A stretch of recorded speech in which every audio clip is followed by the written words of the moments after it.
Hello, everyone, and welcome back to Love and Life, the channel for sharing knowledge on holistic self-development through great books. This week, I want to share with you a very useful book on effective communication, Crucial Conversations. Although the current translated title, The Art of High-Level Negotiation, loses some of the original meaning, it might lead readers to mistakenly think this book is only for business people. In reality, crucial conversations occur everywhere in our daily lives and directly affect the quality of your life and your work process. So, what is a crucial conversation? It is a conversation with high stakes, meaning if the communication fails, serious consequences will occur. For example, you constantly remind your child to do their homework, but they respond by avoiding the topic or snapping at you. Or when you propose a viable plan to your boss, but you get a cold shower of rejection. Or when urgent work requires you to ask your subordinate to work overtime, but you only receive silence. Or when you discuss finances with your spouse, but they ignore you. Or when you ask your neighbor not to throw trash into your yard, but they yell back at you. All such decisive communication scenarios are called crucial conversations.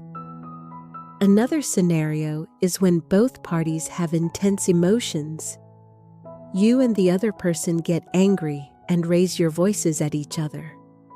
The back and forth words in this moment are also crucial, as they can lead to greater conflict, bigger arguments, and mutual harm. Another situation is when you and the other person have differing opinions. Each person has their own view, and they may be completely opposite. However, when crucial moments arise, ordinary people usually react in one of two ways. The first is confrontation, attacking others verbally, losing control, losing composure, and ruining the situation. The second is avoidance, giving up, pretending nothing happened, then evading the issue and not speaking truthfully. In life, behind every communication issue, there is a problem that needs solving. The more difficult the situation is to handle, the more complex the underlying issues become, and the greater their impact on life. Attacking others verbally or retreating into silence are both ineffective communication methods, and they directly affect the family atmosphere. The result is that children become distant. The foundation of the marriage is shaken, and the love between partners fades. This usually stems from countless crucial communication moments in daily life that are not resolved. Similarly, communicating improperly with bosses and colleagues will seriously affect your work process. The book I'm discussing today was compiled to solve exactly this problem. The group of 4 authors are famous behavioral researchers, speakers, consultants, and corporate trainers. They spent over 20 years and tracked over 100,000 people to create this masterpiece on communication. Reading this book today will help you express your views safely and effectively during crucial communication moments. Next, we will explore specific methods for effective conflict-free communication. Mastering the conversation. Escaping the fool's choice. The author calls the 2 choices we commonly use to handle crucial conversations, confrontation or avoidance, the fool's choice. This is because these choices are based on animal instinct. They originate from primal times, like when humans encountered dangerous animals and would either turn and flee or fight fiercely. But whether you run or fight, the blood rushes to your limbs, not your brain. That's why, when dangerous, crucial moments occur, like speaking in front of a crowd, talking to a superior, proposing to your lover, or arguing with your spouse, or hearing someone say something unreasonable, you feel your mind go blank and your words become clumsy. The words you need to say don't come out, and the words you shouldn't say tumble out unintentionally. So, to avoid this situation, the first thing is to be aware that the way you used to speak rashly, angrily, attacking others, or avoiding the truth and silently enduring is all instinctual communication. If you want to master yourself and your life, you must defeat this instinct. How? Naturally, by maintaining reason and controlling emotion. Perhaps you've heard many books and philosophies advise us to control our emotions, but why do we still lose our temper or feel upset so easily when we hear words we don't like? The author says it's because you haven't trusted or strived to build a core principle in communication. You must respect the other person 100% while also being 100% honest. Many people don't believe this is possible, simply because the truth is often unpleasant. If you fear someone, you won't communicate sincerely. For example, fearing your parents, your boss, your friends leaving you, or your lover abandoning you. Conversely, if you aren't afraid, you might easily say hot-tempered words and refuse to concede to anyone. So, to implement this principle, the first step is to understand that communication starts from the heart. Masters of communication can always speak from the heart. The heart is the place that allows you to return to your inherent simplicity and sincerity. The heart does not know anger, only the instinctual or egoistic self knows anger. A crucial conversation shifts from normal to heated, or sinks into the silence of conflict, certainly when anger ignites in your heart. Some people express anger outwardly with bitter, blaming words, while others hide it inside with indifference and avoidance. But in any form, when anger invades the heart, the person cannot have sincere communication. The author points out that in reality, people get angry simply to find an excuse to justify themselves and blame others. When hearing something that makes them uncomfortable or is contrary to their will, our inner selves usually fall into one of three psychological states.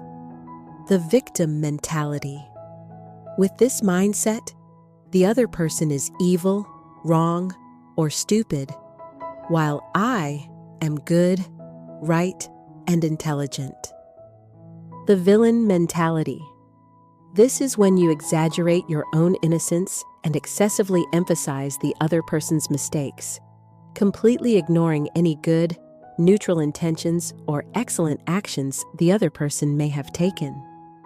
For example, if your boss is very focused on product quality down to every detail, you label them a control freak. If your spouse asks you to keep the house neat and tidy, you label them as fussy or high maintenance. The helpless mentality. This is the belief that whatever I say is useless. He will never listen. When you have one of these three mindsets, you will certainly be stressed. If you want to reduce stress, the best way is not to try to change the external event, but to change your internal perception. You need to know that your tendency to get angry, stressed, and want others to change is instinctual. It's also a social habit. Only when you can break social habits Do you stop thinking that all your unhappiness is caused by others? Only then can you return to the essence of the matter. Only then can you talk from the heart instead of blaming the person who made you angry. At that point, you won't get angry easily. We talk to each other to solve problems, not for the purpose of drastically changing the other person according to your wishes. When you are conscious of changing your perception, the next important thing is to redefine the purpose of the conversation. This is another step to bring you back to the heart. The author provides a 4-question roadmap to guide you back to the essence of the matter before you officially speak. Let's assume your child is constantly using their phone, watching entertainment programs, and texting, which makes you angry, and you want to have a crucial conversation with them. At this point, don't rush to speak. You should ask yourself the first question: what is your ultimate desire? Example: I hope that after this conversation, my child will reduce their screen time and focus more on studying. Next, you need to ask yourself another question: what do you hope the other person achieves? Example: I hope my child feels my love, feels that I always want the best for them, and finds a balanced method between studying and playing. The following question is: what do you hope this relationship achieves for both of you? Example: I hope that after this conversation, my relationship with my child will become closer, so they feel unconditional love from me. When you can answer these first 3 questions for yourself, for the 4th question, what should I do? You will automatically have many better options. You might choose to be patient and select a more appropriate time to talk to your child. You might gently express your care for them first, then listen to their point of view. You might connect with your child by sharing your own past experience that you too were passionate about gaming or admiring an idol, that it's normal. Finally, you slowly guide your child. When your mood is better, when you are in a calm state, you can communicate effectively. Furthermore, even if you are calm and your child cannot control their emotions, that's also normal. We will discuss what to do when the other person loses their temper in a later section. But first, you need to remember here not to easily let others decide for you. The essence of answering these 4 questions is to always remember the meaning of the conversation. Do you know why many people suddenly get angry, slam the door, and walk away while talking to others? Why does that happen? The reason is that they have forgotten the purpose and meaning of the conversation, forgotten their true goal. They feel, you insulted me, you humiliated me, you looked down on me, therefore, I need to counterattack. Their weak ego begins to counterattack. Consequently, the conversation is interrupted, and they react with a strong emotion. There is a saying in the novel, The Godfather: never let your enemy make you angry. When you are provoked by your opponent, your wisdom equals 0. While your child, lover, colleague, or partner may not be an enemy, the important thing is, don't let anyone you are talking to provoke you. Always remember the meaning of the conversation. When your emotions are close to losing control, just remind yourself of the purpose of the conversation once or twice, and your emotions will gradually calm down. At this point, you can communicate starting from the heart and become a communicator with a dual-core processor. Building the dual-core processor for communication. To communicate well in crucial moments, we need to create a dual-core processor for ourselves.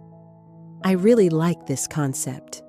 A dual-core processor, like a phone or CPU with 2 chips, works more efficiently than one. The reason our crucial conversations shift from normal to out of control is that most people only use a single processor to communicate. You only process the content of the conversation and fail to process the atmosphere of the conversation. Many times, when people are talking, one side keeps talking and the other side wants to stop. But as soon as they hear, "Stop talking," the other side continues to talk even more. Eventually, the first person gets increasingly angry and starts raising their voice. The other person retaliates with anger. And just like that, both sides escalate simultaneously. The atmosphere of the conversation shatters. Why do we often fall into this situation? There are 2 reasons. First, because everyone is obsessed with needing to say what they want to say. We just want to release our grievances and complaints, and we excuse ourselves by saying, "It's because I want what's best for them, so I have to speak." But in reality, you fail to see the other person's defensiveness. You also fail to see their pain. The second reason is that we are only listening for injustice. For example, a father sees his daughter socializing with a group of friends who constantly go out to nightclubs. The father is very worried and talks to his daughter. The result is that as soon as the conversation starts, the daughter gets angry and says, "Dad, you never pay attention to me. You don't let me hang out with them just because you're afraid of losing face for yourself in this family." Hearing these words, you might think the father would be very hurt. Clearly, what the daughter said was unfair to him, but if the father pursues fairness in this situation, he will slam his fist on the table, stand up, and yell, "If you think I don't care about you, then do whatever you want. Go wherever you want. But don't come back here crying when something happens." In this case, will pursuing fairness improve the father-daughter relationship? The result is that the father's words only confirm the daughter's belief that he doesn't love her. The daughter might immediately get angry and leave, while the father will be disappointed and go drink alone. The family life, little by little, stands on the brink of irreparable tension. In fact, in a conversation, only those with a weak inner self, like children, loudly demand fairness.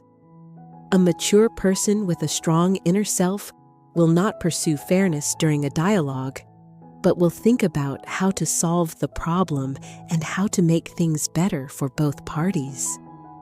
Therefore, when communicating, don't just focus on the content of the story. Don't just focus on what you hear and what you want to express. We need to remember that the most important thing in a conversation is not fairness, but achieving a balance between the content and the atmosphere. You might not see the atmosphere of the conversation, but others always feel it, because the atmosphere is a type of nonverbal communication, and it is equally powerful. Humans, by instinct, when they sense unsafety, will either confront or flee to protect themselves. Therefore, if you want yourself and others to open up, talk sincerely, and receive 100% respect, the only way is to pull the conversation back into the safe zone. So, here are some methods to create a safe atmosphere when there is a risk of emotional explosion. 1. Apologize. People are often afraid to dialogue with someone who never admits fault. In the father's case above, he could open the conversation by lowering his large ego, bringing the relationship back to balance with his daughter, and admitting, "Perhaps before, I was too busy with work and didn't spend much time with you. I sincerely apologize for that.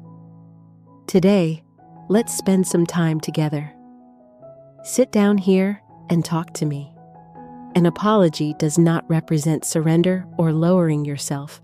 On the contrary, it shows you are a truly strong person. A timely apology is a great strength stemming from the heart, showing, "I want to protect this relationship. I truly love my family." 2. Use a contrasting statement. Explain with opposition. For example, "The purpose of this conversation is because I hope you achieve progress this year, not to put pressure on you."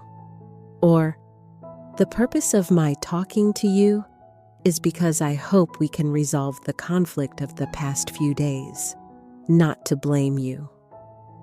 Clearly stating the purpose you want to achieve, to clarify your intentions before the things you are about to say, will help alleviate the tense atmosphere.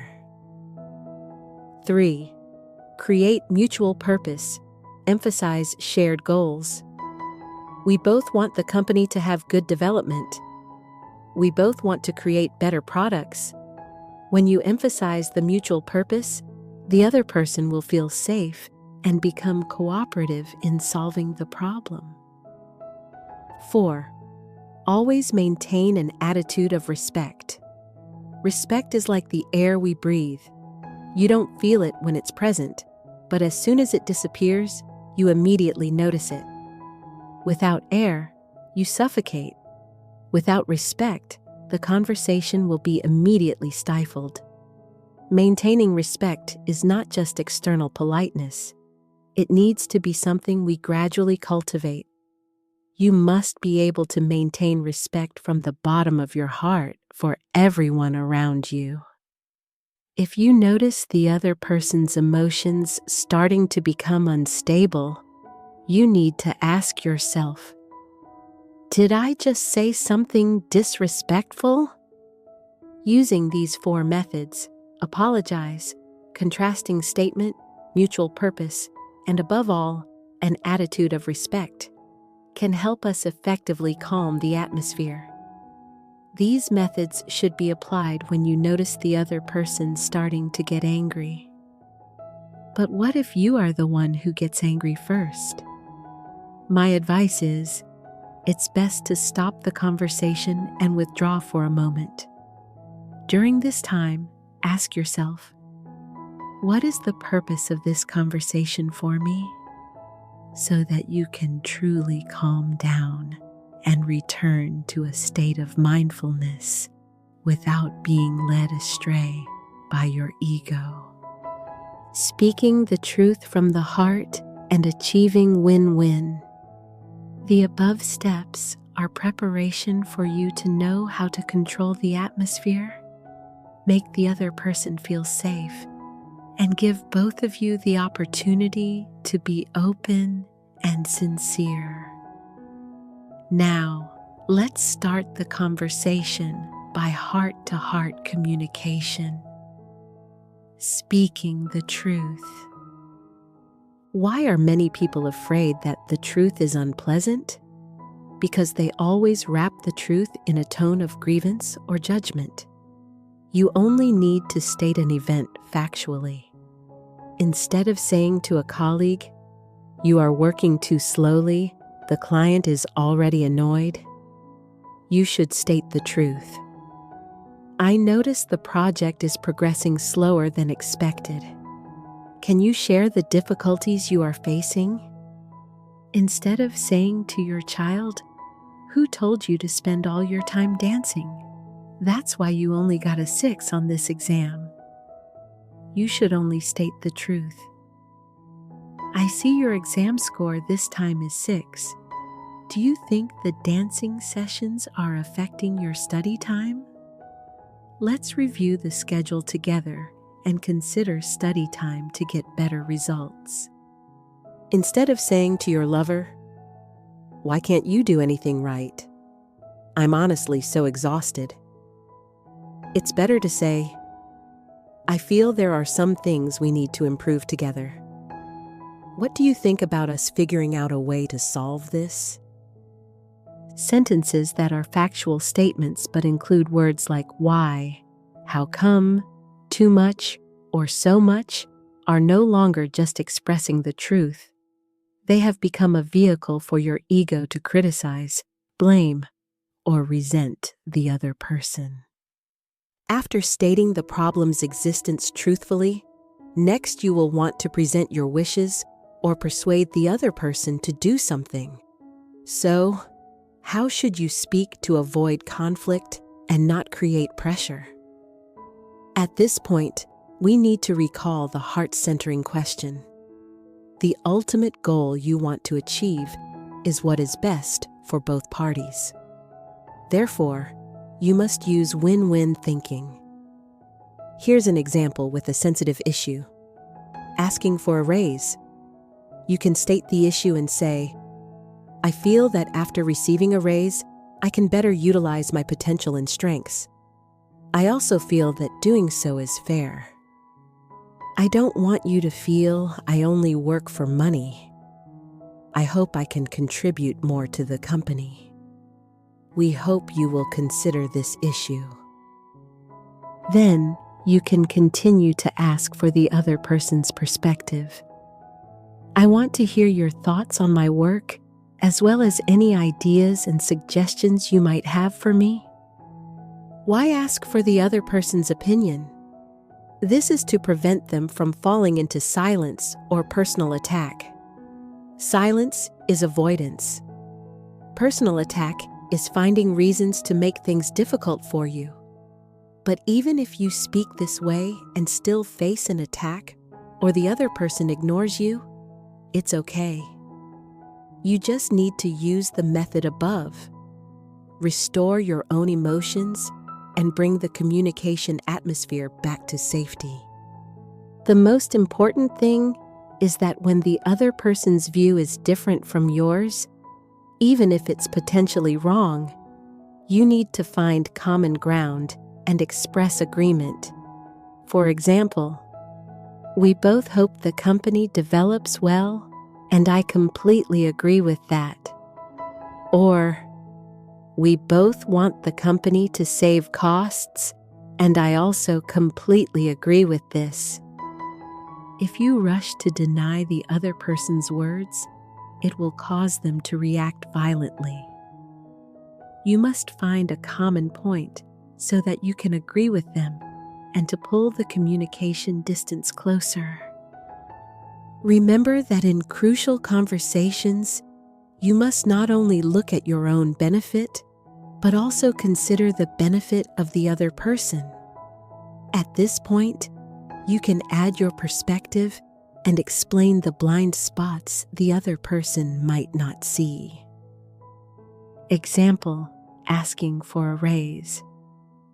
"In the past 3 years, I've worked hard to achieve the company's goals, and according to the annual review, I always receive excellent results. I truly feel proud of what I have achieved with the company. I have also thought about my current salary, and I feel it doesn't accurately reflect my contribution. After 3 years, I think a salary adjustment would be a great motivation for me to continue striving and contributing more. The current salary might make me lose enthusiasm for work, or even lead me to resign and choose another job. I don't want to leave the company, as this might not be a good outcome for both of us. Therefore, my proposal is that the company could increase my salary and assign me some other work. I am ready to contribute more. This is also an encouragement for my growth. What do you think about this issue?" In summary, when the other person's perspective is completely different from yours, you can still use the method of expressing the truth and giving constructive opinions with a win-win purpose to achieve collaborative, developmental agreements. However, this will be extremely difficult because many people have long entrenched fixed mindsets. Nevertheless, it is precisely these difficulties that make our lives interesting. Because it is hard, we need to continue training and utilize every opportunity for crucial conversations to cultivate ourselves. At this point, you will become a skilled communicator who can converse from the heart.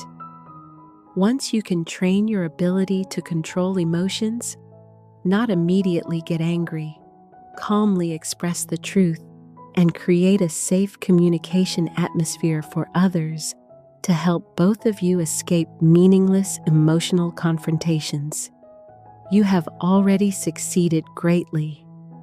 Because at this point, you have overcome instinct and social habits and placed yourself in the position of the other person.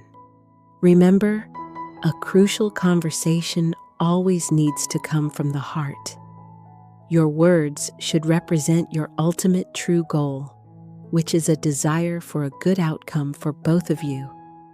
It's not about manipulation or satisfying your desires while ignoring the other person's needs. The skill in crucial conversations is not to conquer others, but to conquer yourself, to conquer the inner demon of anger and your large ego. I hope every word we speak daily is an opportunity for all of us to cultivate our souls, mature, and live a happier life. Thank you for listening. If you found this video helpful, please share it with those who need it. Don't forget to give me a like, press the subscribe button, and turn on the notification bell to catch the newest videos every week. Please also leave your thoughts and feelings in the comments below. Thank you once again, and I'll see you in the next videos.